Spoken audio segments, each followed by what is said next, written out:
Welcome to Loot Show Summer Camp. We're so glad you're here. Hang on for the loop. 4, 3, 2, 1. Liftoff. We have a liftoff. I'm Ricky. I'm Jamie. And rise and shine, campers. It's time to have a great summer. Okay, Ricky, I take it that you went to summer camp growing up. Absolutely. I love summer camp. I was even a camp counselor for several years. Oh, that's so cool. What kind of camp was it?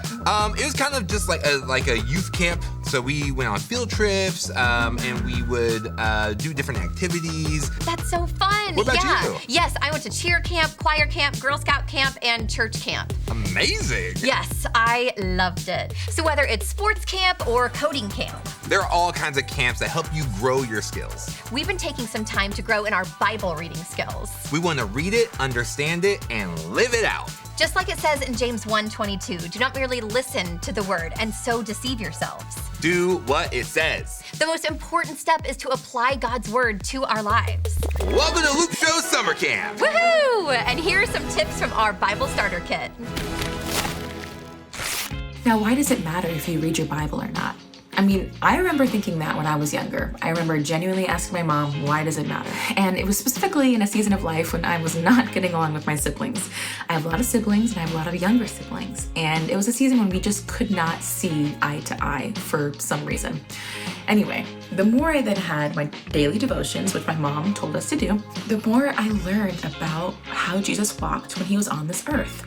And honestly, it really convicted me. I remember seeing how he loved the people around him, how he was so compassionate, and I even remember him calling people out for loving him, but not loving others well. That struck a chord in me. I thought, I love God, I love Jesus, but I wasn't loving my siblings very well. So what was the point?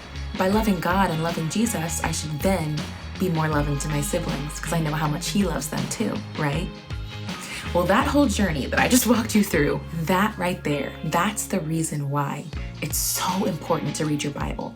Because it's more than just a book you read, it's something that teaches you how to be more Christ-like, how to be someone who resembles the perfect image of God. So when you read your Bible, it should start to change your life. It will make you want to love like Jesus and grow in your relationship with God.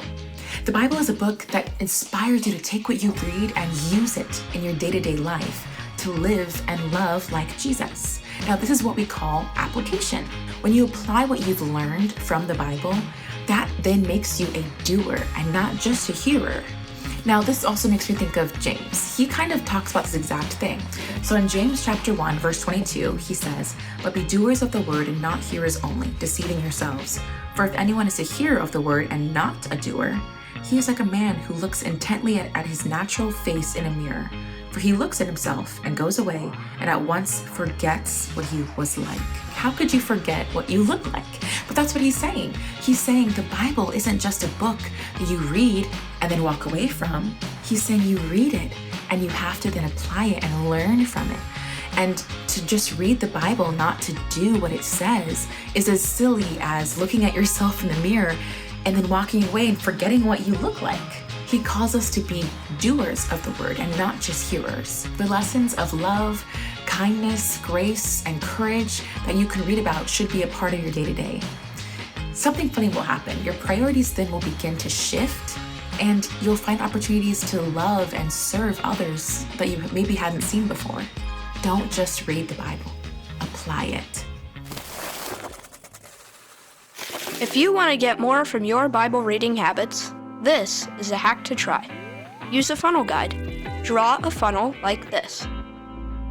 Then, write down a verse word for word from your reading. Below that, in your own words, write a short summary of that verse. Then, below that, turn your short summary into a one-sentence summary. From that sentence, come up with a way you can apply it and write an action step. This hack will take what you're reading and give you a practical way you can do what it says.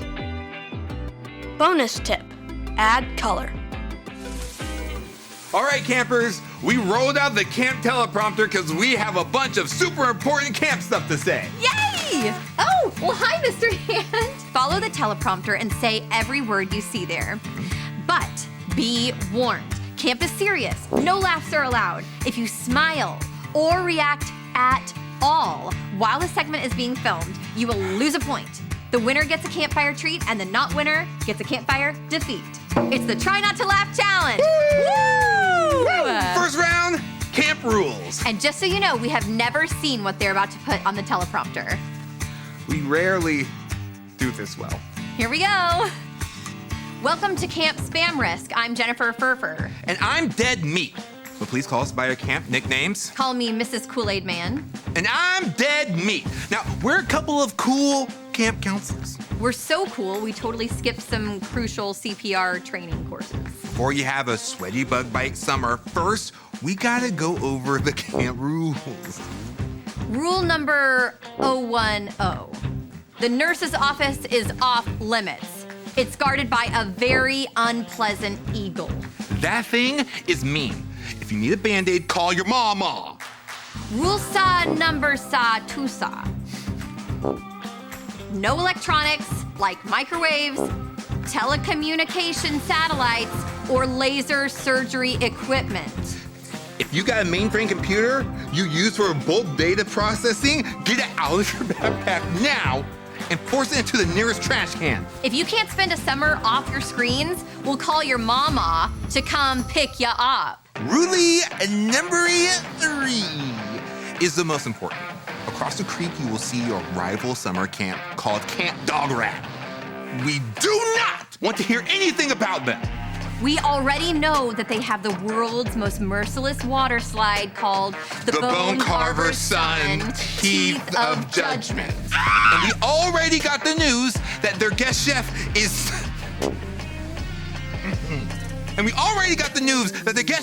this summer is Guy Fieri's protege, Fry Ferrari. And head on down to the canteen where $5 will get you reaching to the hard-boiled egg bucket. Y'all grab as many eggs as y'all want.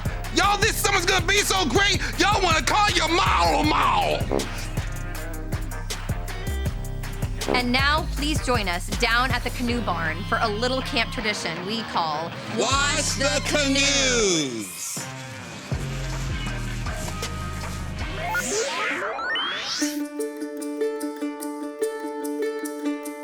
Reading the Bible has impacted my life a lot when I'm really struggling with some stuff. And if I feel like I can't talk to anybody, I usually find some verses and just kind of repeat them like a mantra to kind of distract myself and remind myself that, hey, you're gonna be okay. When I'm really struggling with like anxiety or just feeling really like sad about my life, I usually remember 2 Timothy 1:7, and it says, "For God has not given me a spirit of fear, but of power and of love and of a sound mind." And that really helps me to just like be like, you know what?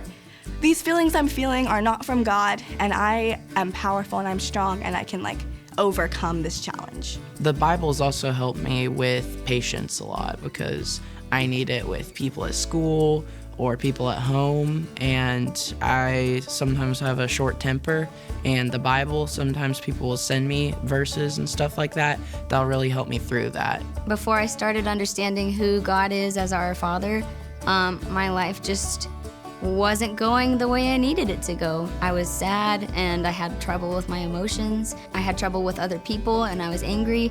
And then once I started reading the Bible and understanding that God loves me for who I am and that I should also love me for who I am, and my life got a lot happier after that. Hey, I'm Sam, and I'm back again for 1 minute to explain. And I have 1 minute to give you guys 10 ways to memorize scripture. And if I don't get all 10 in 1 minute, then Logan's gonna give me something, it's called a spaghetti wig. Can you explain that a little bit more? 1 minute on the clock. Okay, I guess not. So, scripture memorization is a powerful way to keep God's truth with you wherever you go. So it's like having a go-to playlist of God's promises whenever you might need them. If you're feeling stressed or anxious or worried, you can always turn back to God's word. And so number 1 would be keep it simple. You don't need to memorize like a whole chapter, a whole book of the Bible all at once. You can just choose one verse. Like 1 Corinthians 16:14 says, do everything in love. If you can memorize those 4 words, do everything in love, you've already gotten started. So that's the first one. So number 2 is it's putting like Post-it notes or getting like flashcards and putting them all around your house, places you go all the time. So like write scripture on those. So when you go to like the mirror, or when you go to the fridge, or when you go to like the toilet, or wherever, you get it. You can look at scripture wherever you go. And then number 3 is you can like teach it to a friend. You could share the Bible verse with someone, like a parent, or you could sing it to your cat. You could write a poem for your goldfish, and then I forgot to memorize the other ones, but they would have been great. Bring on the spaghetti wig. That's what it is? Okay, oh great. Cold spaghetti. That's not that bad. This is it, right? Oh, good. Yeah, there it is. Would you like some meatballs? Sure, why not?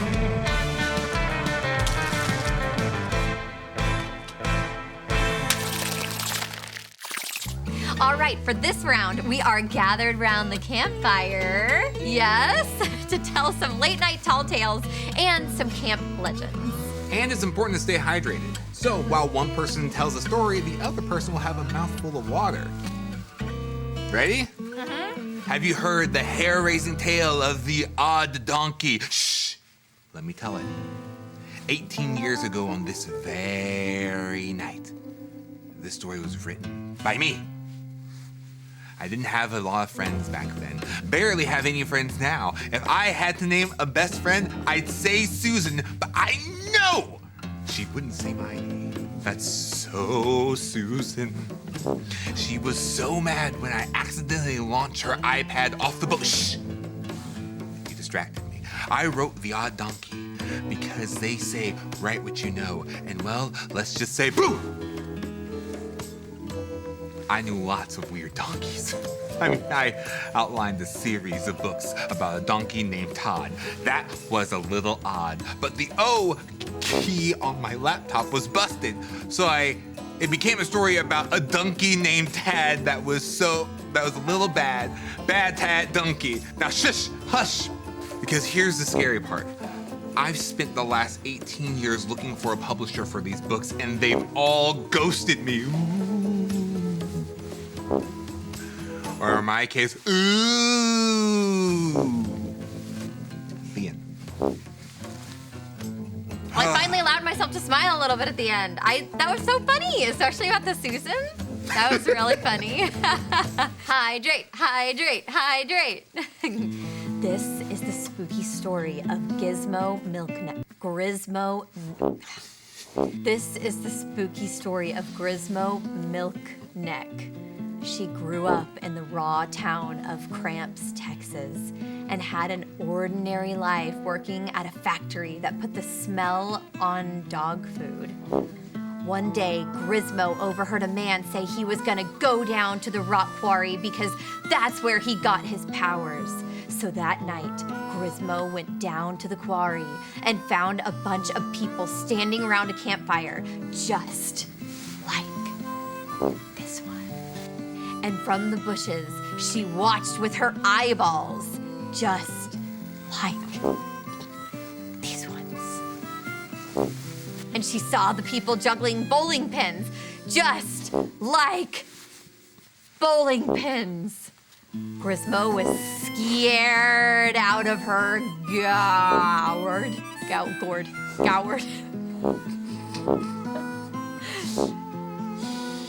Because their juggling was so good.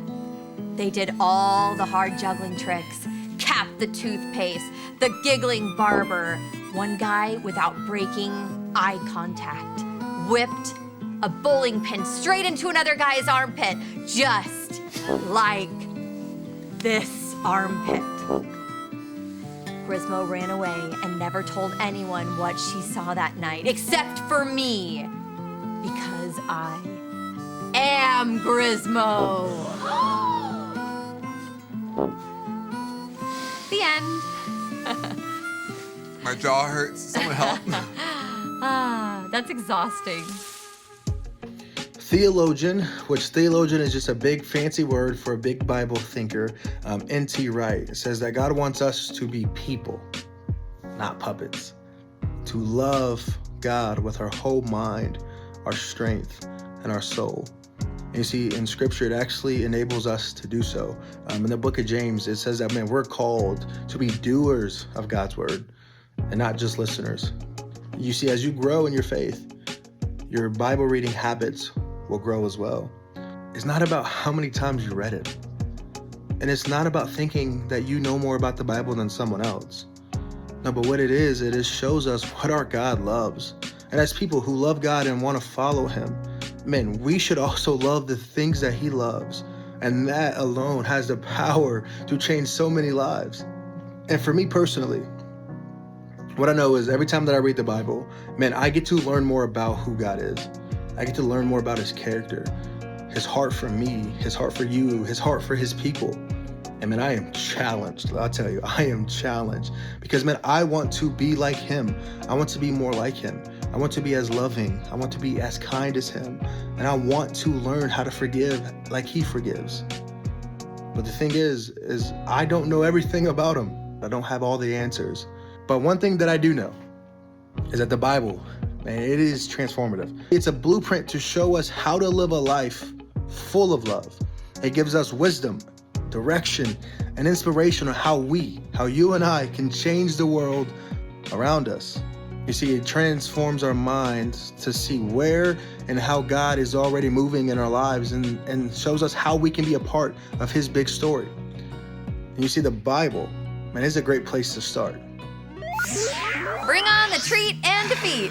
Okay, Jamie, so you won and you get a s'more. And Ricky, you didn't win, so you get a smite. Oh no! Does that mean it has Vegemite? It has Vegemite. Oh, that's gross. I'm so thankful I didn't get that. Oh, and it's nice and toasty. Ooh. Wow. That is a good treat. My smite is dripping. Can I be excused? Defeat, defeat, defeat. Oh my. That is messy. Is it as bad as I think it is? Don't cry, Ricky. It's so bad. I'm so sorry. Cauliflower, Vegemite, and hatred. He said, and hatred. Oh, now you laugh, Jamie. Oh my. Well done, Jamie. Thank you. We love a good Try Not to Laugh challenge on The Loop Show. And if you want more challenges like this, check out the playlist on our channel. And if you're heading to summer camp, have a blast. And if you're not, come hang out with us. Can we invite people to our fake summer camp? I don't see any issues with it. Applying what we learn in the Bible transforms our life. Make it a daily habit connecting to God through his word. Reading the Bible and doing what it says transforms your life. Stay cool, and until next time, Enjoy the ride!